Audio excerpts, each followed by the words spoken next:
Hey, my amazing artists! As you may have noticed, I am actually not here today.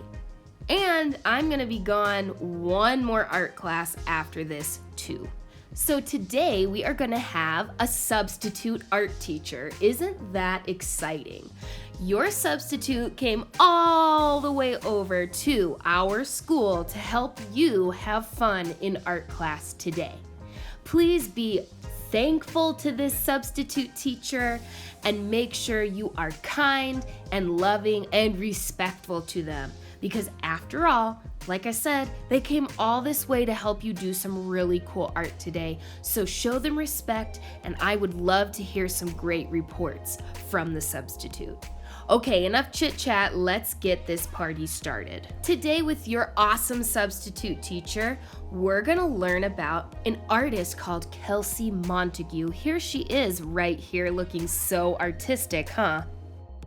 As you can see, Kelsey Montague is a young, hip artist, and she is actually an artist called a street artist. So instead of hanging up her paintings in a museum, her paintings are right there out in the street for anybody to walk up to and take a picture with. Lately, she has been painting giant butterfly and angel wings on the side of the street for just about anyone to walk up to and take a selfie in front of. Check out this dancer doing an amazing jump right in front of Kelsey Montague's painting. It looks like she's flying in the air. It's so great. So how does Kelsey Montague make these street paintings? Well, first she uses a pen, yes, a pen, to outline her design. Then she takes paint and maybe a ladder and a lift to take her up all the way to the top and bottom of the wings and get those things colored in. She likes to call her wing paintings "What Lifts You." There's even a hashtag on Instagram, #WhatLiftsYou, for people to post pictures of themselves in front of her wings. And hey, check it out, even Taylor Swift loves her. Every one of us is going to make our own feather, or even more than one feather, and the whole school is gonna put them all together to create our own Kelsey Montague wings that you can take your picture in front of. Before you create your own feather out of paper, let's take a look at a real feather. Ooh, check it out. I found this feather, I think it's a hawk's feather, out in nature while I was taking a walk one day, and isn't it beautiful? But check out the different parts of the feather. There's this thing that goes right down the middle of it. It's called the quill of the feather. And then around the quill, there are little tiny hairs that stick out, and that's what creates the fluffy part of the feather. Notice the weird shape of this one. On one side, it's all choppy, and on the other side, it's smooth. So feathers come in lots of different shapes, sizes, colors, and patterns. Think about that as you create your feather. These are the things you're going to need to create your feather or feathers. A white piece of paper, a pencil, and an eraser to get rid of those pesky little mistakes, a black Sharpie to outline, one of my favorite things to do ever, and then a bunch of rainbow colored markers to color in your feather. And lastly, a little pair of scissors to cut it out so we can stick all these feathers together to make our school's wings. Okay, here we go. Let's start by drawing the feather with a pencil. It's very important you use a pencil so that you can erase anything you don't like. You get to decide whether you want to draw your feather up and down, vertical, or side to side, horizontal. Whichever way is easiest for you. The feather will turn out the same way, either way. I decided to draw horizontally, side to side, because it's just easier for me to do that. As always, on your paper, the very first thing will be to write your name and your class code. Add a little decoration if you'd like, and then flip the paper. Now it's time to actually draw that feather. Start by drawing a slightly curved line that goes nearly from one edge of the paper to the other.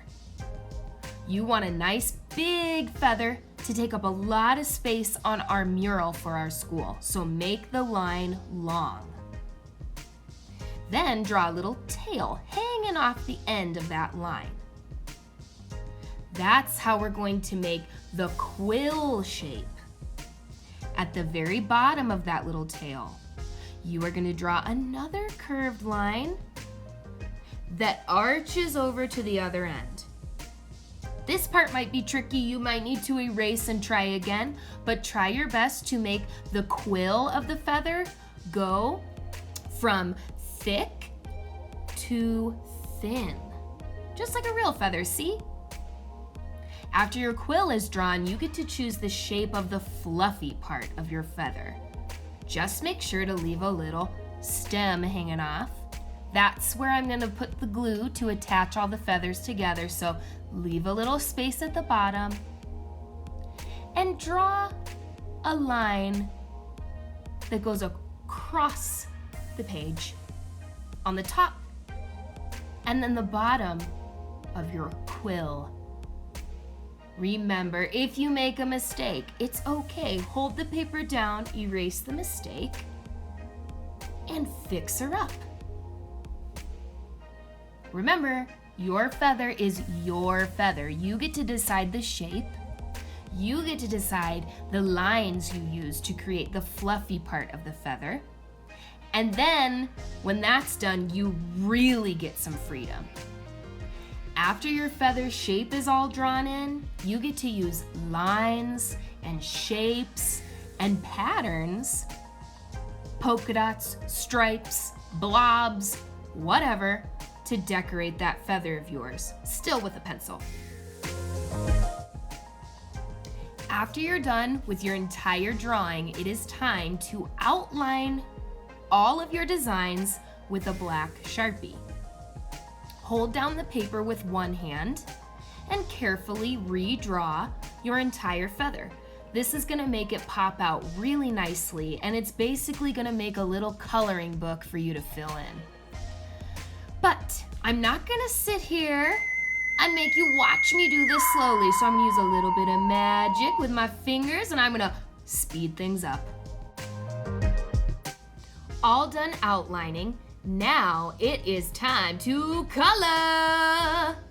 But before we do, let's talk about how to use these markers. I know it seems silly, but I do have a couple tips for you.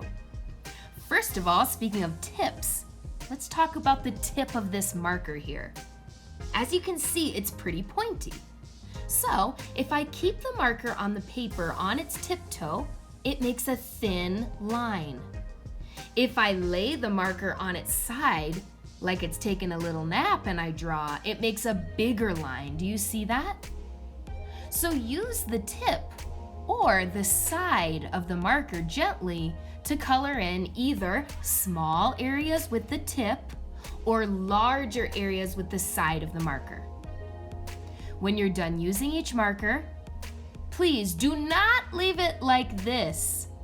This marker is actually not capped. Do you see the space in between the cap and the marker? You need to make sure that you push hard enough so that it really closes up and doesn't dry out the marker. Listen to the snap.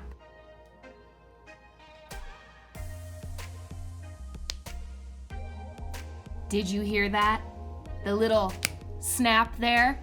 Now I know the marker is closed up and it will not dry out. Snap and cap those markers, ladies and gentlemen, every time you change markers. Anyway, on to more fun business. I'm gonna start with pink and I'm gonna color in these polka dots here inside of my feather. One last tip is to color the outside edge of the shape first to protect the edges, and then quickly, easily color in the center. And remember, use the tiptoe of the marker for really tiny areas and then the side of the marker for bigger areas. Now, I think you guys know how to color now. I've given you enough tips. So let's do a little voila magic to get this feather all colored in. Oh my gosh, she is beautiful. I love this feather. I am done with coloring. The last step to get it ready to put on the mural on the wall in our school is to cut her out. Now, you might think, how do I get up to that feather to cut it out? What do I do? Well, you just kind of have to pick a side of the paper and cut along into the paper until you hit the feather. Boom. There I go. I cut in, I picked a side and I cut in until I hit the feather. Now, imagine that the black outline of the feather is a road and your scissors are a motorcycle. You have to steer your motorcycle carefully around the turns, around the roads of this feather. Look, I'm chomping the scissors with one hand and I am turning the paper with the other like a steering wheel. And before you know it, you're done. Please recycle your paper scraps. We love Mother Earth. We want to recycle those. And your feather's ready to go. How exciting. But here's the thing that we need to talk about. You are going to have me gone for 2 art classes. And for both of these art classes, you are going to be making feathers. You're going to be like a little feather factory here. If you start a feather and then class ends early, just make sure that your name is on your feather so that you can get it back next time to finish it. Very, very important to make sure that your name did not get cut off of your feather, just in case you didn't finish, like I said. And then, if you finish one feather completely and you cut it out, guess what? It's time to make another one. If you finish that one, you guessed it, make another feather. The goal, our job, is to make as many feathers as we possibly can. The more feathers we have, the bigger the wings can be in the hallway. So, write your name and code on your new piece of paper and start to draw again.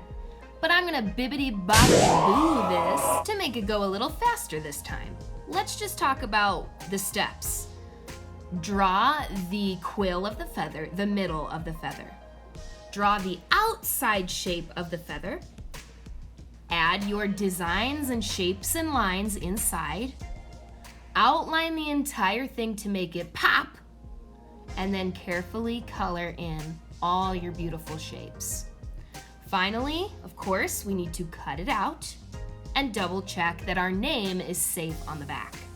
I made 1 warm color feather, 1 cool colored feather, and a little neutral colored feather here. I made 3 feathers to add to our wings. Can you make more than that? I wonder how many beautiful, colorful, finished feathers you can make while I'm gone. I cannot wait to see all the unique, amazing, different, crazy feathers that you create with our substitute today. And I'm so excited to put them all together like a giant puzzle into some beautiful Kelsey Montague wings. See you when I get back. Love ya.